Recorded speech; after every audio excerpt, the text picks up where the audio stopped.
ایک معاشرے کے طور پر ہم فیل ہوتے ہوئے نظر آ رہے ہیں، اس لیے کیونکہ ہمارے یہاں دندناتے ہوئے وحشیانہ درندے پھر رہے ہیں اور ہمارے بچوں کو اچک رہے ہیں، لیکن ہماری سوسائٹی جو ہے وہ ابھی تک نیند کی گولی لے کر سوئی ہوئی ہے، کسی کے کانوں پہ جوں نہیں رینگ رہی ہے۔ بچیوں کے خلاف تشدد اور جنسی واقعات کے اندر ہوش ربا اضافہ ہو رہا ہے۔ 22 جون کو سرگودا کے اندر ایک ایسا واقعہ ہوا، دل دہلا دیا۔ کریانے کی دکان پہ خریداری کرنے گئی 7 سالہ منتہا زہرا کو زیادتی کا نشانہ بنانے کے بعد قتل کر دیا گیا۔ پوسٹ مارٹم رپورٹ کے مطابق بچی جو موت جو اس کی ہوئی وہ شہرگ کٹنے سے ہوئی ہے۔ رپورٹ میں جنسی زیادتی کی تصدیق بھی کی گئی ہے۔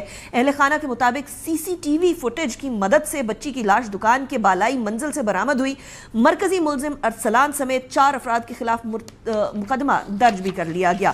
قتل کے مقدمے کا مرکزی ملزم ارسلان CCD کے ساتھ مقابلے میں ہلاک ہو گیا تھا۔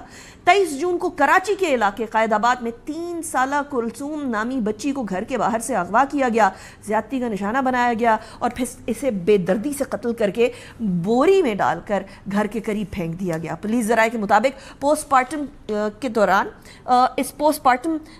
مارٹم کے دوران بچی کے کپڑوں سے مختلف انسانی بال اور متعدد DNA کے نمونے حاصل ہوئے ہیں۔ پوسٹ مارٹم رپورٹ کے اندر جو ہے وہ بتایا گیا کہ کیا سچویشن ہوئی ہے۔ تفتیشی ذرائع کے مطابق قتل اور زیادتی میں کسی قریبی شخص کے ملوث ہونے کا بھی شبہ ہے۔ 5 اپریل 2026 کو لکی مروت میں 3 سالہ بچی کو زیادتی کے بعد قتل کر دیا گیا۔ پولیس کے مطابق قتل ہونے والی جو بچی ہے اس نے 2 روز قبل لاپتہ ہونے والی بچی کی لاش جھاڑیوں میں ملی تھی۔ پوسٹ مارٹم میں بچی کے ساتھ زیادتی کی تصدیق ہوئی ہے۔ مئی 2026 پاک پتن کی تحصیل عارف والا کے گاؤں 131 EB میں 13 سالہ بچی کے ساتھ پڑوسی نے زیادتی کر ڈالی۔